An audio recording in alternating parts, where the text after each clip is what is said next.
Hey everybody, it's Jason Blaha here, and today I want to chat with you guys a little bit about something that Greg Nuckols had said recently in a podcast, and it's something that I have completely disproven in real time for you guys to watch last year, okay?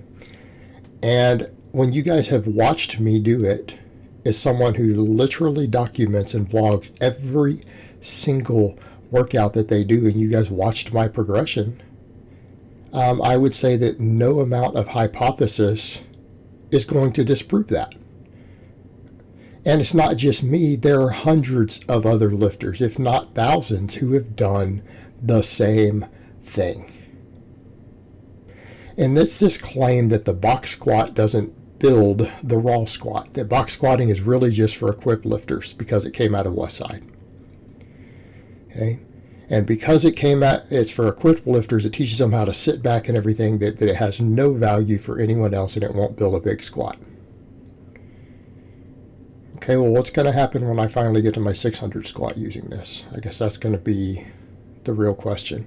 And what I want people to think about before I get into breaking down my own timeline of what I did for you guys on camera, if someone wanted to take the hundreds of hours to watch every workout I did to see what I did, it's all here documented for people to see who think that I'm making it up. Okay, it's all there. It's all on this channel in my workout playlist. But if you think about a properly done box squat, if you look at the way that you sit back under control and then come back up, does anyone out there really and truly believe that they wouldn't be able to squat the same weight without the box? Okay. Because anyone who thinks that has clearly never trained the box squat. And I don't mean a high box. I don't mean where you sit on an 18-inch bench, because you guys see me on an 11-inch box right here. That's 7 inches shorter than the average bench. Okay, but I did most of my training last year on a 12-inch box, which is 6 inches shorter than a bench. So not these bench squats that people do. Doing them on a box. And when you learn to sit back and not rock minimally, you are going to find that you will actually squat more when you remove the box. It's harder to box squat than it is to squat without the box.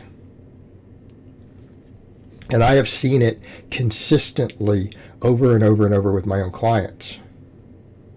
I've had clients who I have pulled the back squat out and we train the box squat.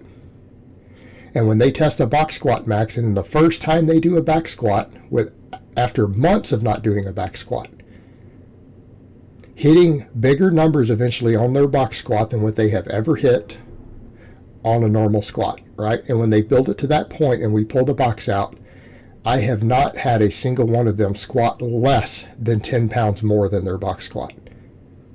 What do I mean by that? In other words, if you squat 350 on the box, you're going to squat at least 360 without it. Minimum. Possibly more. In some cases, quite a bit more. The only exception you see is people who rock the box really hard and people who squat on a really high box. Like a bench would be a very, very high box. Okay, well, that's not going to carry over because you need to go 6 inches deeper most of the time. You're not getting the full range of motion. Well, training a partial isn't always going to carry over. We understand that. That's common sense. But you have people who've said that, and it's like, well, have you ever trained it? Do you know people who train it? Have you watched them and then seen what their raw numbers look like? Yes, it obviously works to build world record holders in equipped powerlifting. Yes, the majority of world record holders in equipped powerlifting who wear a suit do the box squat as a main lift. They train boxes. That's true. But anyone who's ever used it as a raw squatter or knows that it carries over 100%. There's 100% carryover. Just because something is amazing and builds world champions for equipped doesn't mean it doesn't work for raw lifters. Right? That's terrible logic. I mean, using that same logic, we could say, well, pro bodybuilders on tons of gear do a lot of curls and build big biceps, but curls don't work for people not on gear, I guess. I mean, it's almost that same level of logic. Well, no, I mean, I'm pretty sure curls work everyone's biceps. Right? A box squat works the same muscles, and it teaches you to explode, and it teaches you how to stay tight. What did I do with the box squat here? And again, I want people to understand, I'm only bringing myself up because it's all documented. And the only possible explanation people could have, if they don't believe that this works, is that I was doing tons of heavy squatting off camera while still filming all these brutally beat you up workouts. Like I had a lot of really hard workouts. They're all documented. You can go through, they're all done by date, they're all documented. I'm the only person who films all their training year round. All of my training, other than things like restoration work, goes on camera. It's documented, dated, real time. Most of it with calibrated plates. Right? And that came up before too. Someone had said, how do we know they're calibrated? We'll do some research. Rogue certifies these plates. That's why they're competition legal. They certify the weights of these plates.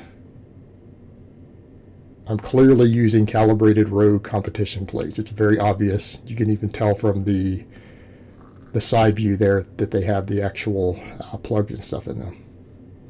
Okay. It was just not completely blue on the inside there. You see those two circles? All right. These plates are all certified. So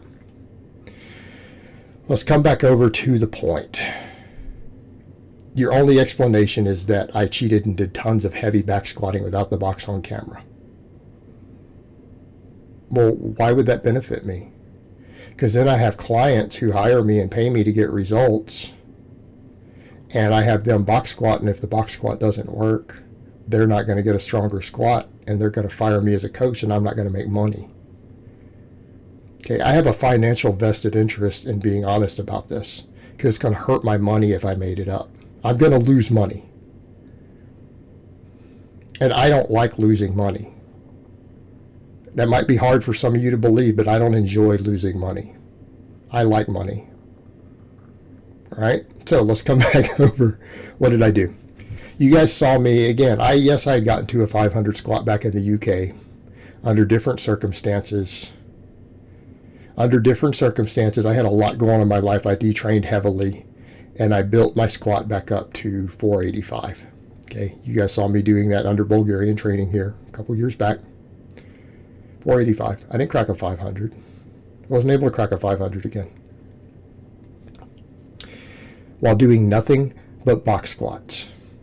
In other words, I actually even had a minor injury that brought my squat all the way down to where I built my squat back up to 425. Had some stuff happen. It caused me to pull a muscle in my back due to a foot infection and trying to squat on an infected foot, and I shifted it wrong and pulled my back. My own fault. That's neither here nor there, though. I built my squat back up to 425, and then I started box squatting.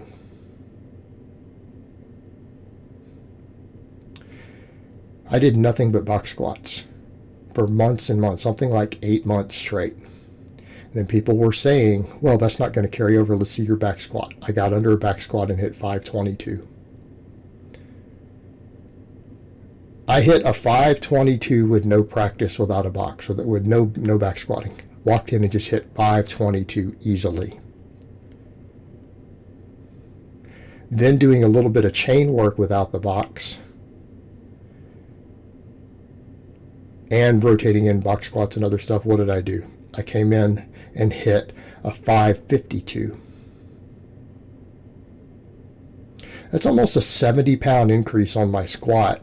That's if we go back to the 485, not even the 425 that I built to post-injury. Let's go with the 485. That is almost a 70-pound increase. And it's 40 pounds on the first time doing a back squat. I hadn't done any, and I got a 40-pound increase. Then we did just a little bit, a tiny amount of practice against chains, not raw, and hit 552. Okay, go to 485 to 552 using the box squat to build it. How does that not work? And what happens when I'm back to nothing but box squatting? I don't do any back squats, just box squatting. Hip belt squats, also things like that. But that's all for reps. Hip belt squats are 20 rep sets and things. All my heavy work, all my speed work is off the box. Okay, so what's going to happen when I get my 600 squat goal? Using the box squat to build it. Is the box squat still not going to work for raw? And I understand a 600 raw squat is not the most amazing feat ever achieved in the world. But I'm going to say a 600 no-wrap squat for a guy in his 40s who doesn't weigh much over 200 pounds, I think is pretty good. I think it's pretty good. I think it's decent. Right? Pretty decent.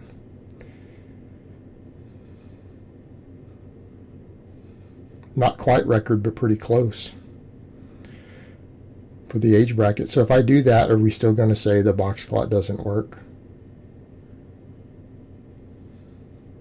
I mean, you've already seen me do 552, having used the box squat to build it. It's all real time. It's all documented. You can see all of it. Every workout is filmed. So, again, complete nonsense. Provably false nonsense. All right, guys, well, that's really all I have to say on that today. I hope it's been informative, and I will talk to you guys next time.